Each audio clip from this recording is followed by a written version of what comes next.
RDR plot holes. Let's go biggest one that's been on my mind. There's this apparent plot hole about how some Van der Linde gang members managed to live openly under their real names after everything went down, despite being part of one of the most notorious gangs in the country.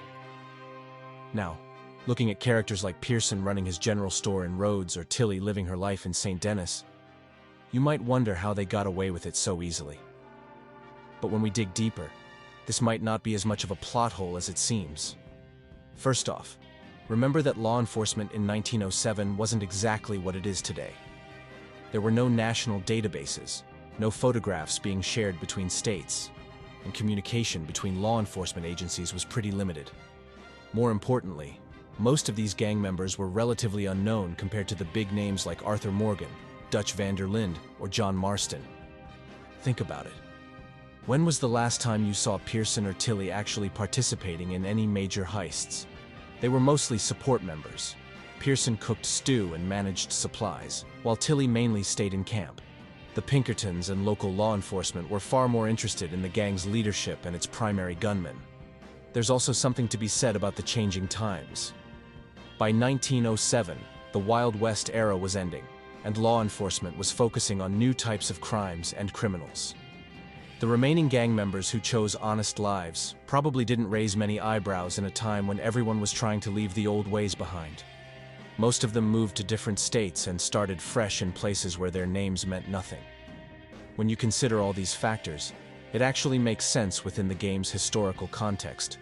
Rather than being a plot hole, it might be another example of Rockstar's attention to historical detail, showing how some outlaws could successfully integrate back into society as the Old West faded away. It's kind of beautiful when you think about it, watching these characters find their place in a changing world. Next, why the Van der Linde gang never just left the country when things got hot. I mean, they literally had multiple chances and more than enough money at several points. Think about it. After the Blackwater heist, they had a massive stash. After robbing Leviticus Cornwall's train, they had another fortune.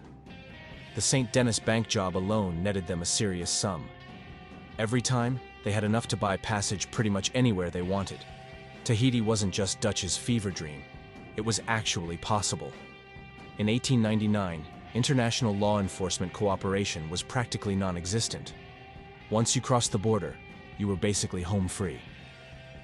Look at Butch Cassidy and the Sundance Kid. They actually did escape to South America and lived there for years. The Van der Linde gang could have done the same. And here's the really interesting part. They were already experts at crossing borders. They moved between states like it was nothing.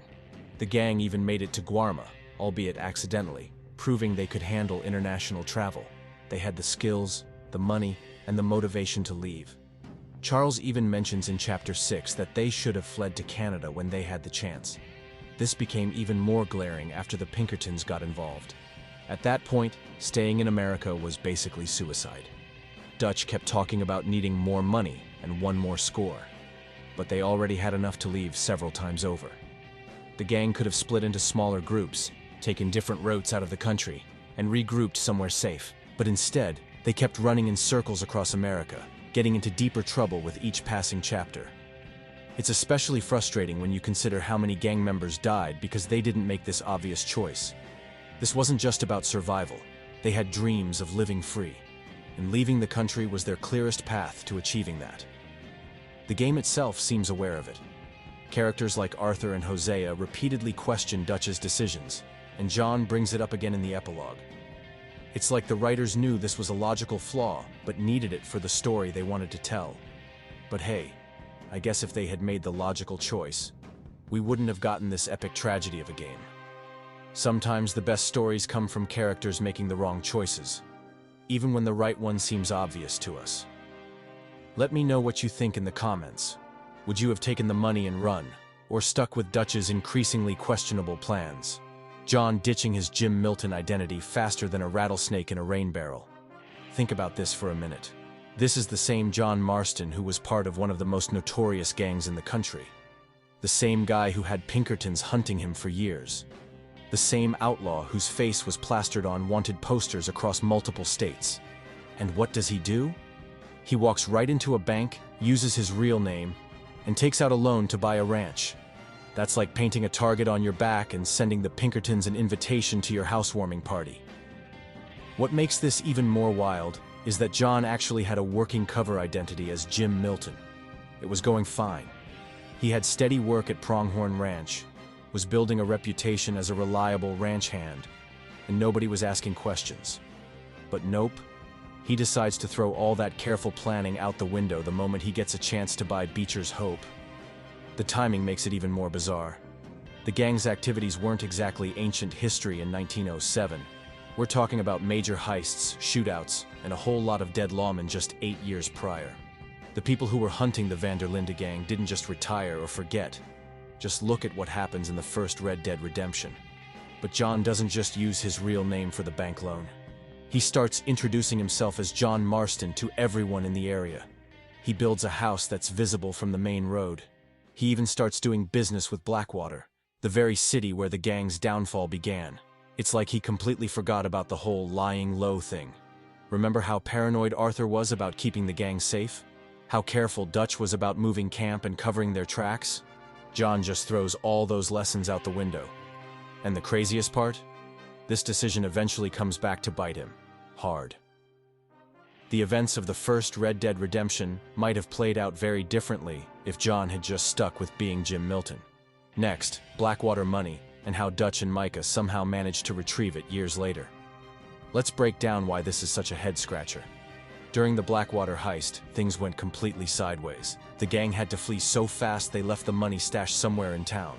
This wasn't just pocket change. We're talking about $150,000, a fortune in 1899. The law basically turned Blackwater into Fort Knox after that. There were Pinkertons everywhere, constant patrols, and the gang couldn't even get close to the town without risking their necks. The situation was so intense that throughout the entire game, recovering the money was considered impossible. Even Dutch, who was obsessed with every dollar, had to write it off. The stash location was supposedly known only to Dutch and Hosea didn't make it to the epilogue. Yet somehow, 8 years later, Dutch and Micah not only found the money, but managed to get it out of Blackwater without anyone noticing.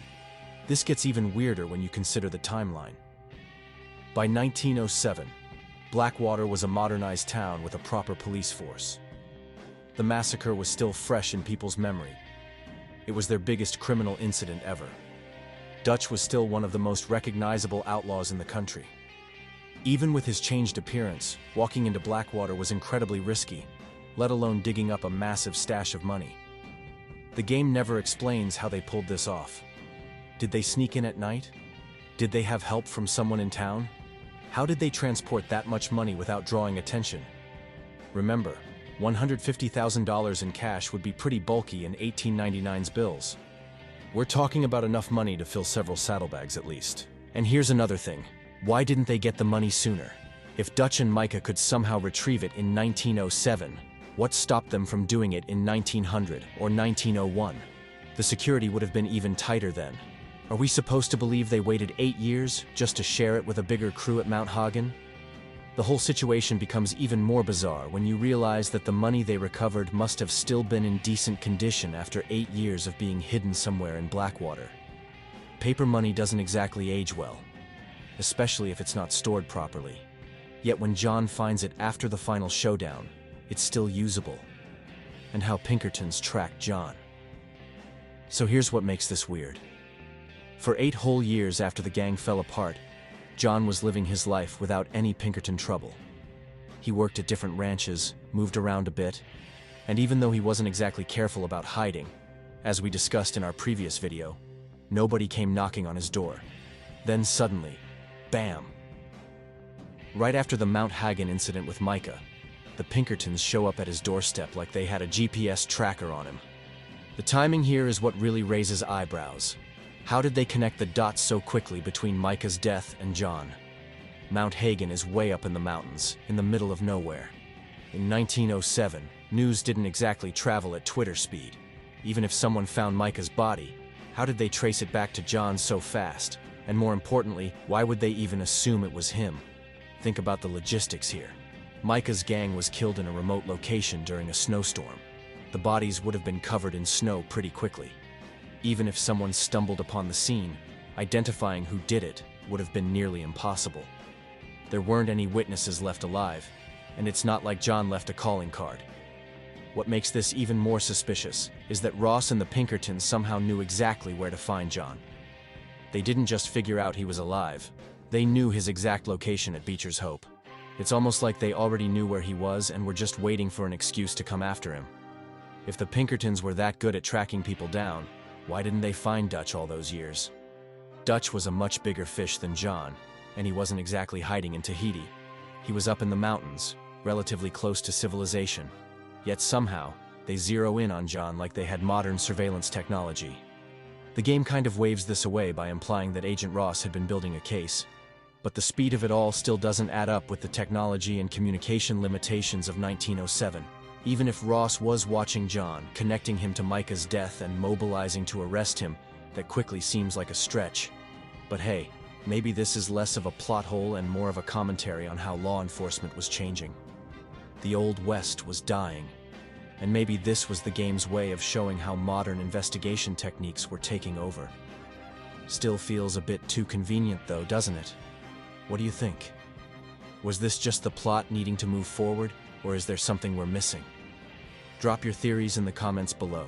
And if you enjoyed this analysis, don't forget to like and subscribe for more Red Dead Redemption deep dives. See you in the next video.